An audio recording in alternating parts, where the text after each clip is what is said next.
What I intend by spiritual realization is I want to experience my fullest potential as soul and rise above body and mind. And do you believe that your soul, your source, your inner being is already there? Yeah. So what you're saying is you want to blend with that. I want to be aware of that. I want to be fully consciously aware of that and everything that Abraham is aware of and what Jesus was aware of and what Buddha was aware of. How do you propose to do that? Get there? Through meditation. Well, meditation is an effective tool because you quiet your mind and therefore you stop thought and therefore you stop resistant thought and therefore you're offering no resistance and therefore you're right there. But we would far rather see you in a moment of appreciation or in a moment of love or passion than in meditation, because whether you're meditating or whether you're appreciating, there's still no resistance. And when you're appreciating, you're fully present. You are allowing Source to realize with you right here, right now. That's the ultimate realization, you see. Okay. Well, when I'm doing that, I'm appreciating and I'm fully in the here and now and I'm loving here and now and I'm fully in the here and now. And that's great while here on the physical plane. But what about if I want to experience non-physical and... But this is the thing where humans get all misunderstanding about what it's like. What you just said is, I want to accomplish this spiritual realization so I can get out of here and temporarily. Nice clarification. And then do what Spirit is doing. And we want you to understand that what Spirit is doing is here with you. This is the leading edge of thought. We're not floating around as nebulous mists, thinking about things that are not specific. We're here with you on the leading edge. So if you want to be where Source is, focus here where Source is. But focus through the eyes of Source, not through a disconnected version of Source. That's good to know, isn't it? And it is a departure from what so many humans misunderstandingly explain.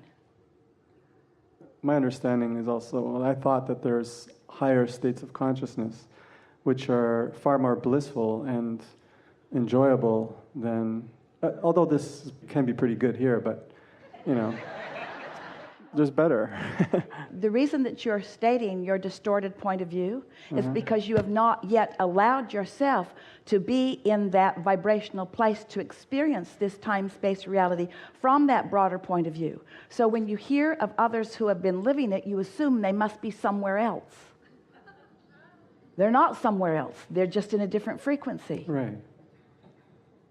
Make your statement again, because they were perfect words. Well, my initial question? What you just said, I assume that... Oh, yeah, I assume that there is higher states of consciousness. All right, so stop there. There are higher states of consciousness, meaning vibrations that hold less resistance.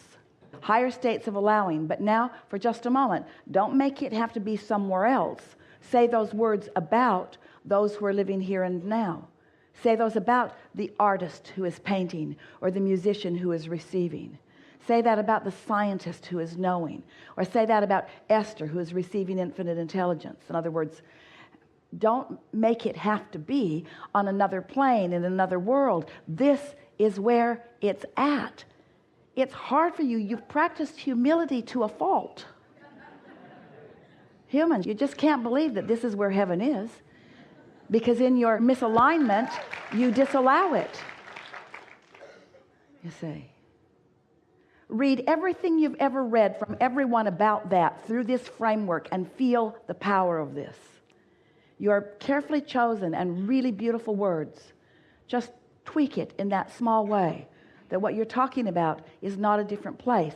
It's a different vibrational attitude in this place. Okay. But in order to understand that, you have to get it, that this is the leading edge. You have to understand that manifestations are happening here because this is the leading edge. Source is right here, but your part matters. It's important.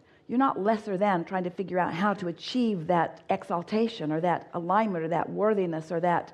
It's Merging, here. that merging with my source. Source is flowing to you. You are the one who must mold the thought by caring about the emotion in order to allow the merging. The best example we just gave you before segment of refreshment of Esther down at the gate, completely merged with source and experiencing a point of view of very familiar environment and having an extraordinary experience in her enhanced state of alignment. She didn't have to go to an altered state. She didn't have to be unconscious. She didn't have to have an out-of-body experience. She didn't have to die and go to heaven because there is no place to go. It's consciousness focused.